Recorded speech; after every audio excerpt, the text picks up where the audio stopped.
Hey guys, what's up? Kairovel here and welcome back to my YouTube channel. For today's video, try natin laruin itong paparating na game kay Crosswave 2.0 na Seal M. So this is a free-to-play and play-to-earn na kung saan pwede kang pumaldo. So tignan natin yung gameplay niya at saka yung mga mechanics niya. So ito ating topic for today. So tara guys, let's go!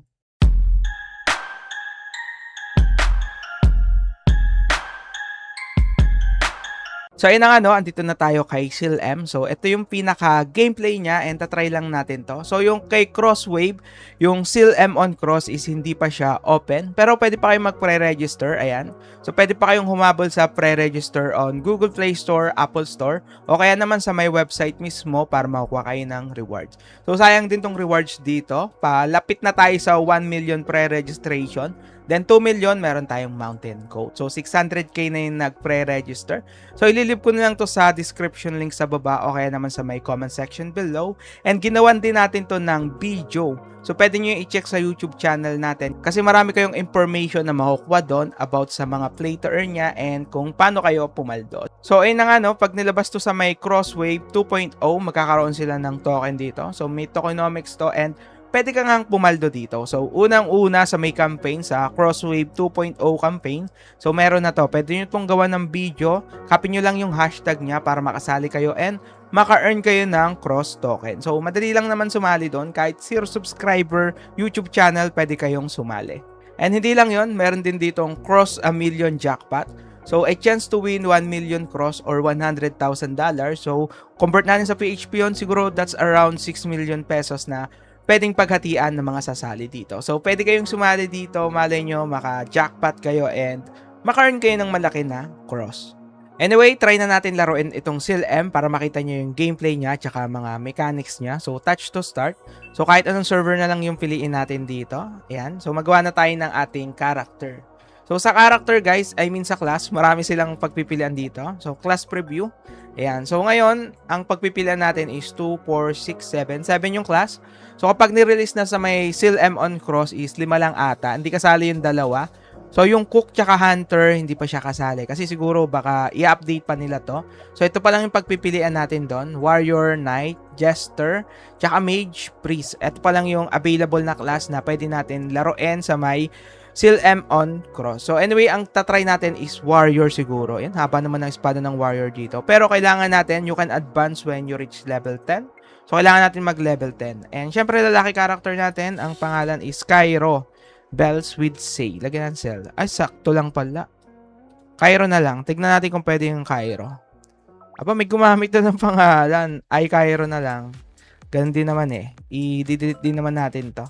So, dito sa main story, skip na natin. Ala naman sigurong nagtatry basahin or tignan yung mga main story sa panahon ngayon. So, hindi na uso yung titignan yung story. So, pag andito na tayo sa game, ayan. So, skip lang din natin to. Tingnan natin kung may skip. May auto. So, may auto-patting siya. Ayan. Auto-patting. Automatic na siyang pupunta sa mga quest. So, this one, naka-auto siya. Pero, kailangan nyo kasing itap dito para mag-dire-diretso. So, ganun din. Kailangan yung itap para mag-dire-diretso. Pag di nyo tinap siguro is hindi siya dire-diretso or matagal. So, skip natin. Ayan. Pero, experiment nga natin kung dire-diretso talaga siya. Tignan natin. Yung hindi na kailangan pindutin talaga. So, yan, hindi natin pipindutin. Tignan natin kung mag-diretso siya sa pinaka-main quest niya. So, kung pwede kasi yun, pwede natin tong iwan and bahala na yung character natin sa may mga quest or mission. Di ko lang alam kung available siya sa may mga monster kapag papatay ng monster kung dire-diretso pa rin yung main quest niya. Ayan. Kung napapansin nyo guys, hindi ko tinatap pero yung yung conversation tuloy-tuloy. So, tap na natin para medyo mabilis. Ayan, tap natin. Then this one, wag natin tap. Tignan natin kung kusa siyang lilipat sa quest. Oh, yun, kusa. Grabe. So, kusa siyang lilipat. Pero yun nga lang, matagal. Mas maganda pa rin kung i-manual natin yung click niya. So, next, summons. May summons din tayo. May mga pet summons. Special beginner summon. Tignan natin kung ano makukuha natin. So, may mga pet din pala dito. Ayan, skip na natin, auto-open, kasi medyo pangit itong makukuha na. Yun! 1-year-old warrior Benny. Di ko lang alam kung maganda to Pero siguro parang maganda din kasi parang rare or epic siya. Quest complete na natin, talk to beggar. Ayan. Grabe naman yung beggar. Ang daming pet, oh. Ilang kaya pwedeng isuot na pet? Ayan. Quest completed. Skip na ulit natin to. And tignan natin. Learn how to fight. Ayan na yung pinakagusto natin. Kung paano kayo may ipaglaban. Receive and delete.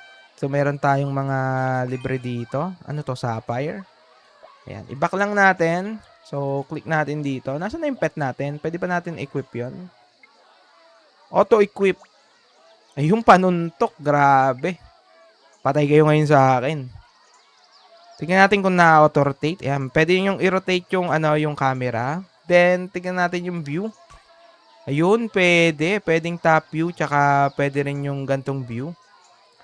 So, isa pa. Ayun, automatic. So, pwede tayo mismo yung mag-adjust ng view. And nga pala, itong nilalaro ko nito is for mobile lang siya. So, hindi siya pwede sa PC. Pero good thing, yung kay SilM on Cross, pwede siya sa my PC. So, tatap natin to. Ayan, natap na natin. Then, susuntukin niya. Ayun, tangina, grabe. Suntukan pala to. Gigi, panatan mo. So, ayan, try natin ngayon lumaban sa mga monster. So, may auto siya dito. Try natin auto kung anong gagawin niya. So, automatic na siyang papatay ng mga kalaban. So, si Pia, patay kayo ngayon, Pia. Sunto kayo kay Cairo. O, di ba? Isa pa. Anong quest natin? Benny. Si Benny yung quest natin. So, siguro maganda to pag nagka-skill na tayo. All beginners hat, nagkakaroon din tayo ng mga equipment. So, ayan. Ganito na yung pinaka-gameplay niya, guys. Kung ano nakikita nyo dito, ganito rin yung ma-experience nyo pag open na yung SilM on Cross. So, okay naman siya. Parang ang Rose Online, tsaka parang Flipe. Parang Flipe and Rose Online na pinagsama. Tsaka siguro parang Pirate Online ng konti. Yung pinagsama-samang mga laro. Pero overall, okay naman siya siguro. Lalo na pag mga mid-game and end-game. So, paganda siguro ng paganda yung mga content dito. Kasi yan, nasa umpisa pa lang tayo and okay naman siya para sa akin. So, sa graphics, decent siya. So, ayun guys, level 13 na tayo and kaka-warrior nga lang natin. So, pag level 10 nyo, pwede na kayong pumili ng class na gusto nyo. So, yung pinili nga natin is warrior. So, habang nagpapa-level tayo, maraming na-unlock ng mga mechanics dito.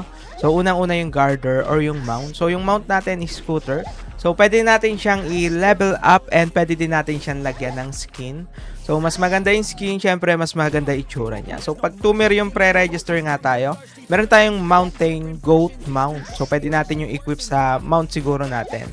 Then, sa pet naman, not sure kung pwede natin isuot lahat. Kasi may level dito, unlocks at level 21. Not sure kung maraming pet na pwede natin isuot pag sabay-sabayin.